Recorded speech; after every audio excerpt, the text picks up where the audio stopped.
皆さんごきげんよう、上川薫です。今回取り上げる話題は、声優として有名な林原めぐみさんがブログを公開、その内容をめぐって炎上している人が出ていることについて解説していきます。有名人が様々な政治的な主張を行うことがあります。普段からずっと継続的に発信している人もいれば、ある時不意にそういった話題について話し始める人もいます。その内容が政権を批判するものであれば、野党支持者の中でちやほやされますし、逆に与党を支持して野党批判を行えば、これもまた逆サイドの方からチヤホヤされ、それによって炎上なども発生するものです。今回林原めぐみさんをめぐっては、右派と左派、ネトウヨとそれを批判する人みたいな形での対立構造も見られます。それによって最終的に一体誰が一番燃えているのか、解説を行っていきましょう。まずは林原めぐみさんが声優としてどのような役をしていて有名かまとめている人が X でいました。代表的なところではエヴァンゲリオンの綾波レイ、その他名探偵コナンやランマ2分の1、ポケモン、私は知らなかったのですが意外なところでハローキティのキティちゃん、そして世間一般では声優として知られる林原めぐみさんのオフィシャルブログで以下のような内容が投稿されました。興味がない、わからない、知らないでいいんだろうか、本当に心配になってきました。以前から幸せなネタや海外旅行や美味しいご飯やあれこれ YouTube を見ていました。デボちゃん、キバルン、ジェホ君を見つけました。この3人は韓国系の YouTuber の人たちで、ユン元大統領の支持派の人たちです。そのため、今は新しくイ・ジェミョン氏が大統領になることによって、政治的な弾圧を受けるかもしれないと、今の韓国政治を憂いている人たちです。ブログの内容に戻ります。楽しい旅行もさせてもらった。お隣韓国でのことです。日本のテレビも伝えない現場の声をずっと命をかけて伝えていました。韓国のテレビと日本のテレビも放送しない内容もありました。今、日本でも起きている怖いことにつながるまさかの報道規制。米がない日本に一部の海外留学生に無償で補助。日本の学生は奨学金返さないといけないから平たく言うと借金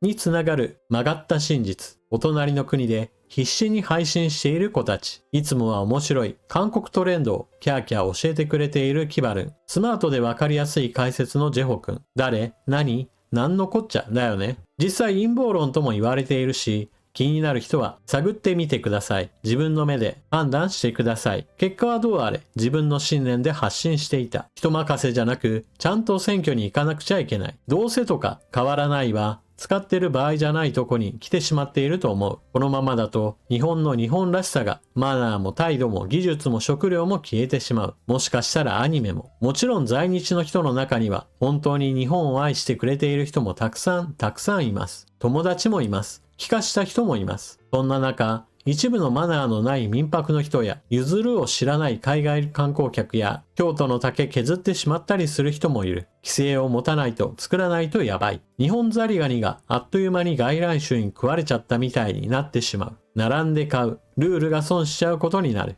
どこか特定の国を否定しているわけじゃない。日本の税金は、まずは税金を納めた日本の被災地に、日本の学生に使ってほしいと思うのは、排外主義と言われるのかしら。中が疲弊したら、おもてなしもできなくなる。裏金の方がひどいし問題だけど。こうした発言について、いわゆる左派の津田大介氏は、林原めぐみで X 検索すると、大変な事態になっていることを把握。既存メディアが力を失い、極右や陰謀論系 YouTuber のコンテンツが常時おすすめに表示されるような世界線なのだから、ユーザーのリテラシー不足だけを責めても何も問題は解決しない。少なくとも EU レベルのプラットフォーム規制が急務と、いきなり林原めぐみさんの発言がサービス提供者の規制強化へと一気に突き進むべきだというような根拠となるような発言だとしています。同じくあちら側の人たちの発言。林原さん、多分今まで政治にあまり関心がなかったんだろうな。そこで急に不安を煽るような排外主義に出会うと大変だ、日本を守らなきゃになってしまう。ネットではなく、周りにいるいろいろな人と話をしてみてください。排外主義になってしまったら世界中のファンが悲しみますよと、ここでも林原さんの意見が排外主義にもうなりかけているといったような話し方をし始めています。続いてはもっと極端な意見で、林原めぐみの右往内が話題ですが、実は割と前からずっとそんな感じだったよね。つかエヴァ関係者はそんな人が多い気がする。これ言うと熱心なファンが本気で怒るけど、あの世界観が大人になることを拒否した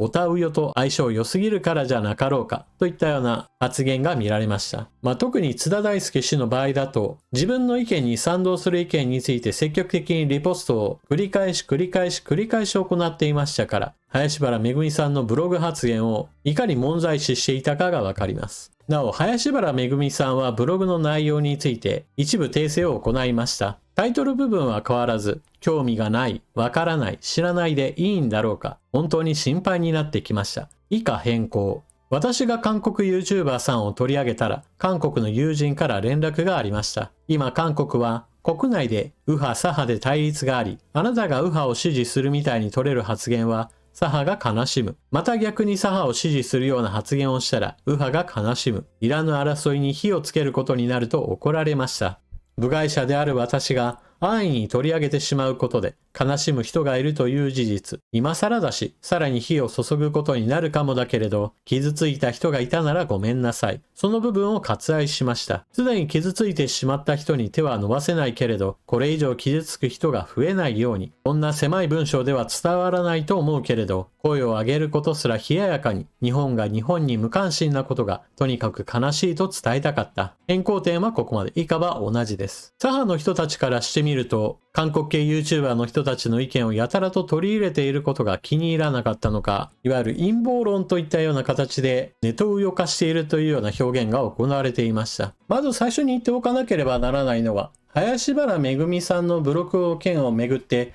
炎上しているという話をしましたが、炎上しているのは林原めぐみさんではありません。むしろ林原めぐみさんをいかにして炎上させようかと煽った津田大介氏の方がはるかに批判コメントが集まっていました。というのも、林原さんを批判する側が排外主義に染まっているのではないか、これがネトウヨの発言ではないかといった批判がそもそも大きく的が外れているからだと私は思います。確かに林原さんが挙げた韓国系 YouTuber の人たちは、ユン・ソクヨル元大統領の支持者の人たちで、ユン大統領が非常戒厳令を発した理由というのが、今の韓国政界は北朝鮮の影響下にあり、選挙などでも不正な票の操作などが行われていて、だから国会において共に民主党のような北朝鮮の命令を受けて動くような党が体制を占めているのだというような意見を発していました。そうしたユン大統領の主張を賛同する人たちが韓国にはいて、だからこそ自分たちは言論弾圧の対象となってしまう。これからは自由に物を発言することができない。イ・ジェミョン政権は反日政権であり、親北朝鮮政権である。このような状態になった韓国において未来はないといった主張を行っています。ただ、林原さんの意見というのは別にそのことについて直接的に正しいか正しくないかといった話をしているのではなく、自由に物を発言できないようになる状況を憂いていたり、もしくは日本国内において日本で納めた税金が日本人のために優先的に使われているかどうか、使われていないんじゃないかといった話などを取り上げているわけです。ですから、この林原さんのブログの内容をもってして、いかにもこれが排外主義だと批判する方が明らかに過剰反応であり、ましてや、こういった意見の表明といったものが、なんでプラットフォームはこれを規制しないんだみたいな形で問題視するのも、また過度な言論規制の試みだと言えるでしょう。ブログの後半の方でも問題があって、その問題を少しでも良くするためにも選挙に行こうと呼びかけが行われています。これは排外主義をもって日本人以外を排除するような主張を行うものではなく、今の政治の優先事項といったものが何かおかしなことになっているのではないか、そうしたおかしな方向になるのであれば、黙っていないでみんな選挙へ行こうという、